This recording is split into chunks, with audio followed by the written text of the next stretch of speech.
Hello, everyone. No? All right. Wasn't that video incredibly powerful? I just want to take a very quick moment. I wish I could give them an hour, but I want to thank all the staff here in this hotel for this beautiful lunch, for our dinner, everyone. There's a huge team here, so thank you to everybody working this event. And then I know you guys can't see this, but there is a huge team behind the stage as well.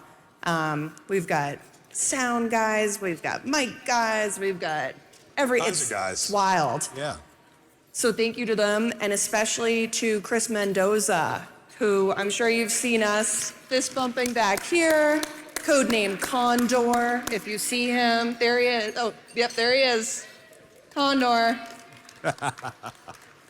He's been in charge of us. So we certainly all do dream of a life free of cystic fibrosis, and I really hope that you enjoyed hearing about the incredible progress that we're making at the first hot topic. The scientific work underway speaks to the dedication of all of you, volunteers who are doing all they can help to ensure that every person with CF can live life to the absolute fullest. Is this passion fruit, you said? It's passion fruit. So Kate has hooked me up with some passion fruit electrolytes with water, so it's not vodka, I promise. At least I know. That's all I gave you. Now we're really excited to recognize a few people. Let's start with a particular volunteer program that continues to grow, and I think it's one of the most important things we've got cooking, and that's Tomorrow's Leaders. For those of you who don't know about Tomorrow's Leaders, this is our Young Professionals program comprised of like-minded individuals who work every day to advance our mission by volunteering and fundraising while having fun together in the process. Tomorrow's Leaders got off to a strong start in 2017, and today has grown to be one of the CF Foundation's most powerful programs. You know, it's interesting, where are my Maryland folks?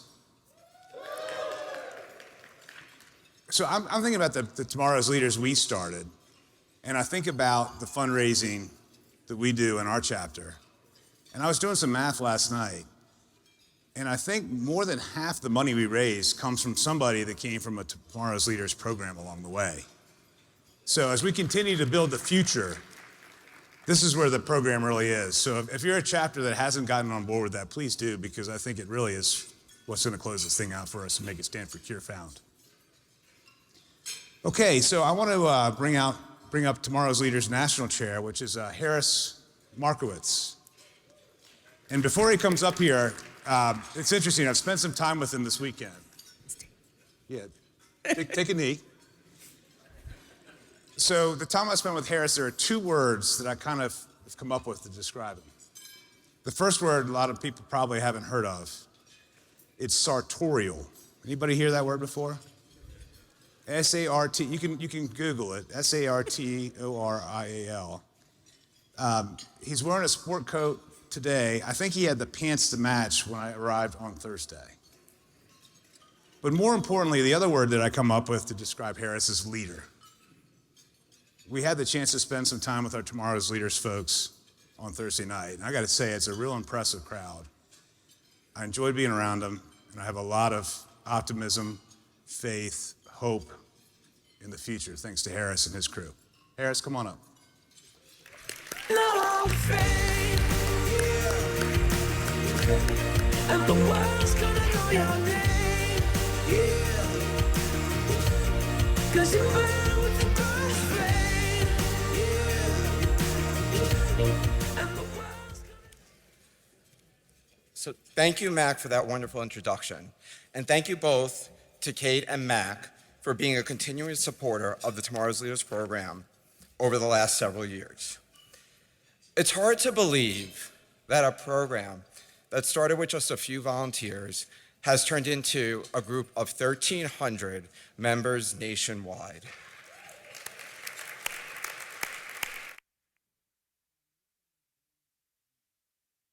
Before I share this year's Tomorrow's Leaders Award recipient, I would like to take a moment to brag about this group.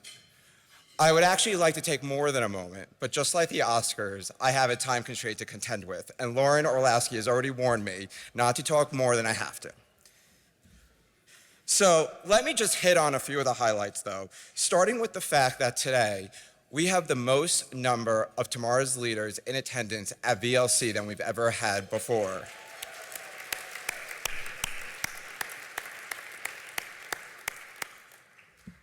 When I started coming to VLC in 2015, there was only 2 of us. And today, we have over 50 Tomorrow's leaders, both in person and with us virtually. So can we please get all the Tomorrow's leaders in this room to stand and be recognized? And for those Tomorrow's leaders online, please say hello in the chat.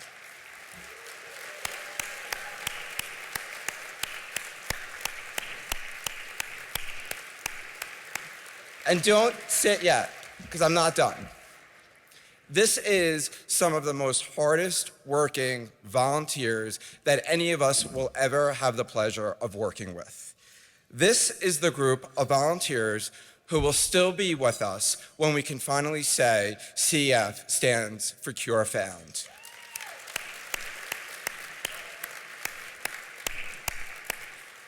We are not just the leaders of tomorrow, but we are the leaders of today. So thank you again for all of your hard work.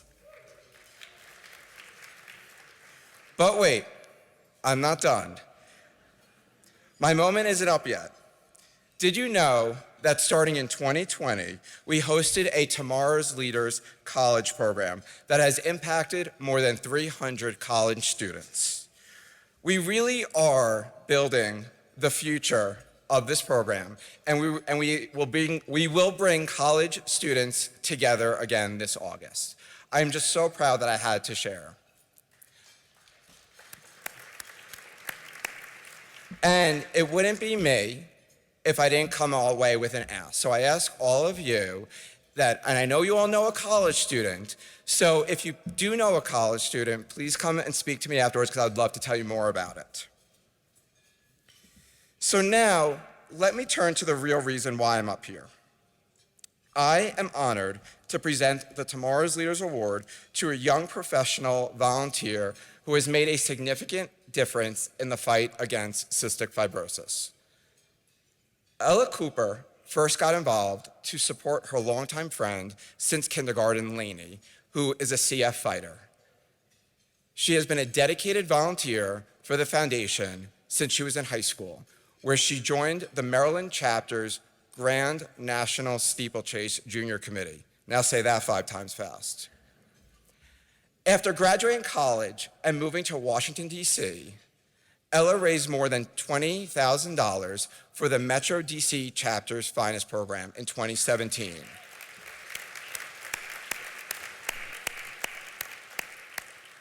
And in 2020, she became a Finest co-chair where she mentored the incoming class. Today, she serves as a board member of the Metro DC chapter and is a co-chair for the Maryland chapter's annual Young Professional event, Festival, which has raised more than $750,000 since its inception 5 years ago.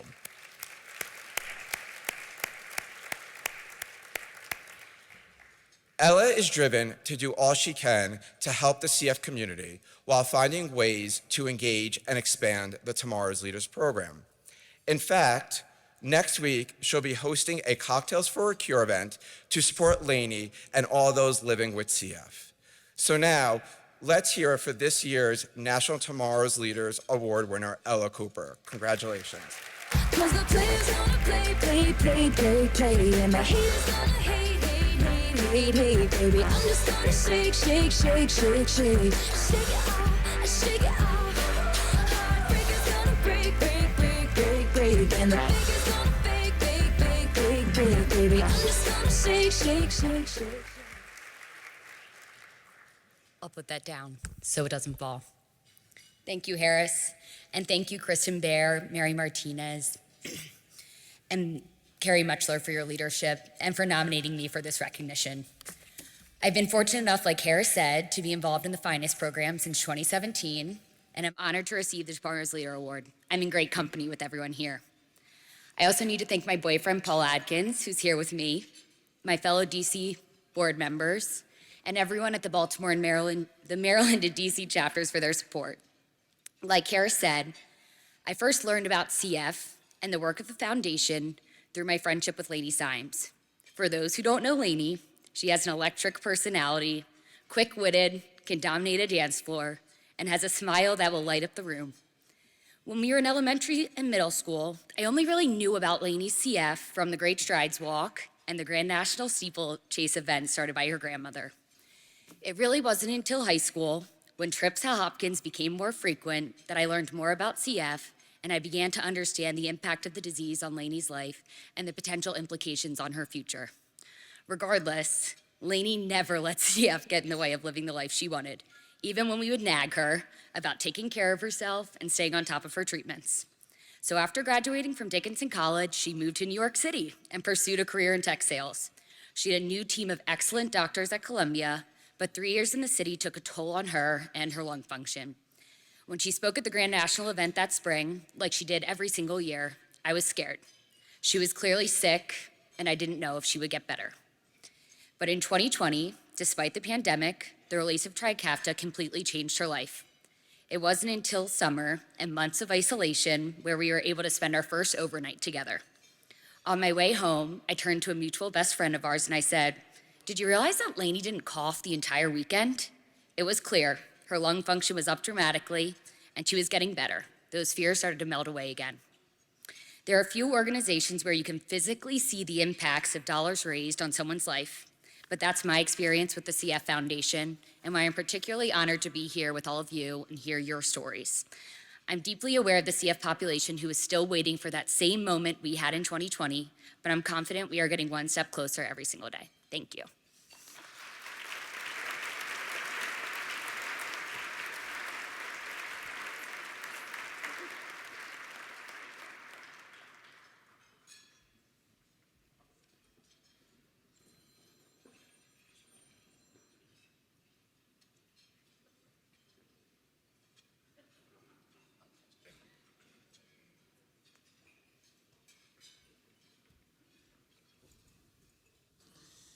Congratulations again, Ella.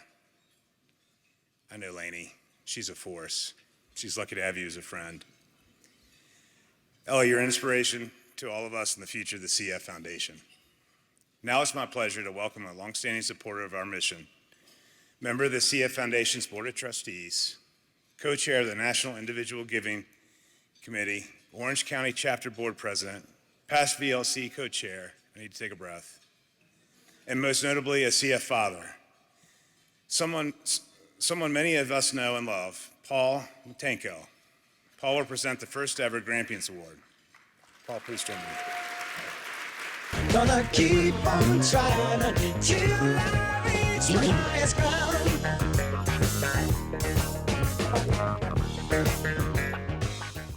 I like it. Thanks, Mac. You know, like Harris, before I get started with the business that I came up here for, I'd just like to say, you know, Steph, if you are watching, and I assume and hope you are, just want to say thank you so much for being so vulnerable and so eloquently explaining what it's like for people with CF who are in that small group still without a modulator and their loved ones. I've never heard it explained so well, but it struck me as so very true, as my daughter Stacy is also in that small group. And I look out here at all of you, and I want to give every one of you a hug because the appreciation we have, those in that small group, for your continued dedication and passion to find a cure for everyone for CF is incredible, and it's hard to find the words to explain our gratitude and our hope that you continue in this fight until it is done.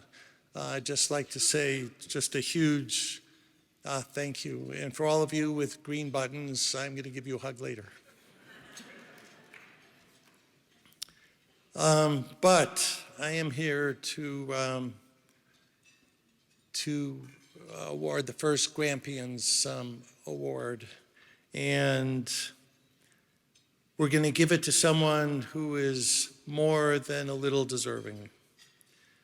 I don't know how many of you have seen this commercial. There's a commercial by Capital One, and the commercial goes something like, banking with Capital One is the easiest decision in the history of decisions. You guys remember that very annoying commercial? Well, the decision on who gets this first Grampian Award is so much easier than that. You probably all know by now who it is because it's so obvious and so well-deserved. The winner of the first Grampian Award is Bonnee Binker.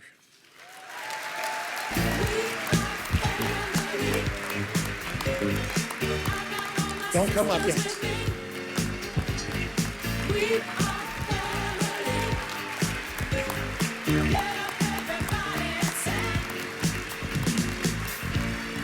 I haven't.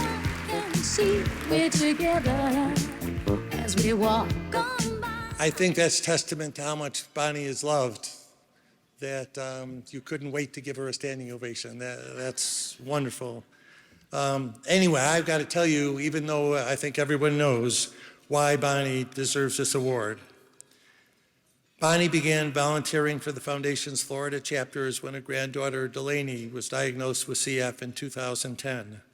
Since then, she has chaired or co-chaired numerous events and initiatives across the state, including the Great Strides Miami Walk, Miami's Big City Affair, Miami Night for a Cure. By the way, she lives in Miami, I assume.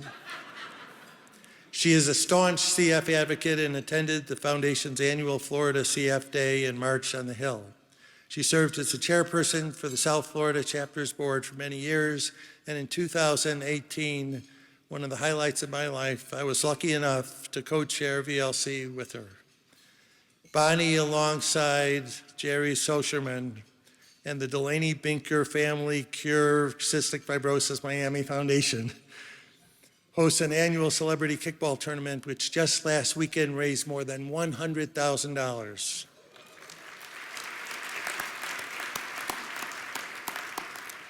On top of that, she has also generously donated $165,000 since 2020 towards a successful Legacy Society matching campaign, which has been a driving force behind adding 215 Legacy members. These are her credentials on paper, and it's impressive, of course. But Bonnee is so much more than that. She is dynamic, she is loving, she is compassionate, she is wonderful. She was the greatest partner I could have ever had at VLC, and I love her so much. In fact, I kind of wish Bonnee was my grandmother. I'm asking the scientists in this room, is it possible to have a grandmother that's younger than you? Genetic therapy, gene editing, something, maybe. But Delaney is so lucky to have a grandmother so devoted as Bonnee, and we are so lucky to have her on our team in the fight to cure cystic fibrosis. And now you can all rise again. Bonnee, come on up. We are family. Sisters with me. We are family. Let up everybody sing.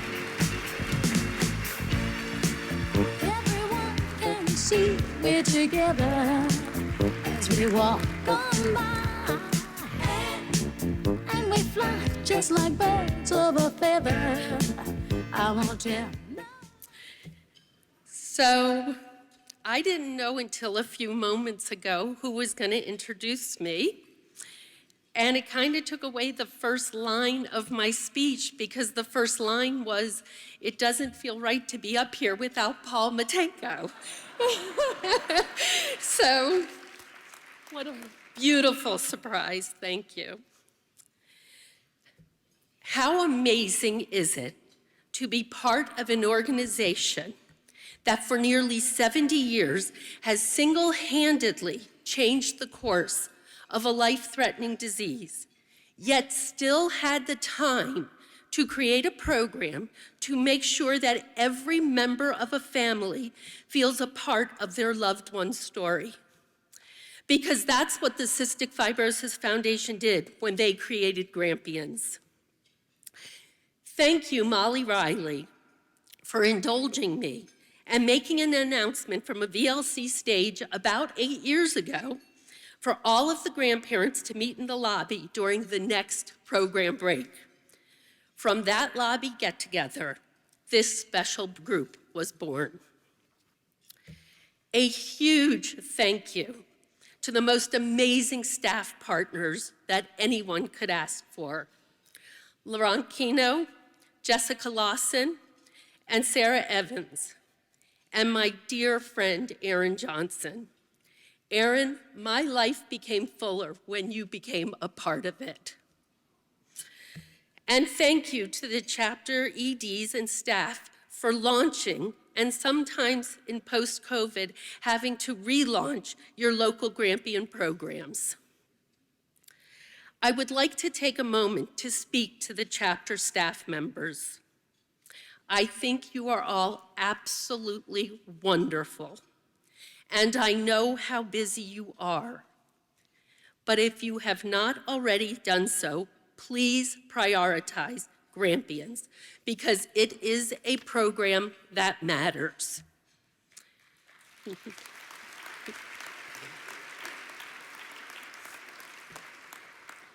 It matters to Sandra Topes, whose 4-year-old granddaughter, Ava, was waiting for a double lung transplant when Grampians Anel and Martin Tanner reached out to her and let her know she wasn't alone during this difficult time. And you know, Grampians is not just for grandparents. Grampians stands for Grand Champions. Anyone who loves someone who lives with cystic fibrosis and wants to be part of their story can be a Grampian. So this program matters to aunts and uncles like Karen Connor. It matters to godparents like Delaney's Uncle Jerry Socherman. It matters to Brenda J. and other parents with adult children who were told their baby would never make it to hit their 30s, 40s, and beyond. And it matters to someone who thought she could handle anything and everything. But this year had a year where her family has seen so many life struggles that she could no longer carry the load herself, but was able to find refuge in her Grampian friends across the country who were just a Zoom or phone call away. This program matters. CFF Cares matters. Tomorrow's leaders matter. And advocacy matters. And we need to make them priorities.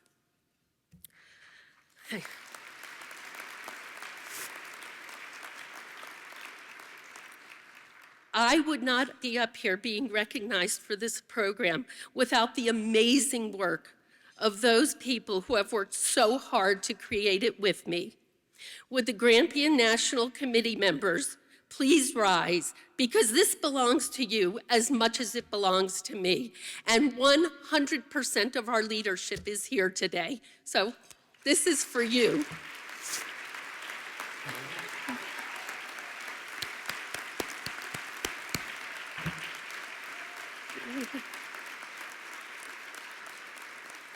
And thank you to all the chapter chairs and all the Grampians that are here today, as well as joining us from home. In closing, my son Brian Delaney's amazing father, was supposed to be here with me today for his first VLC. But because of one of these life challenges that we're dealing with, he couldn't come. But I'm okay, because my wonderful Grampians and all of you, my CFF family, are here with me. I am humbled and I am grateful for this recognition. Thank you.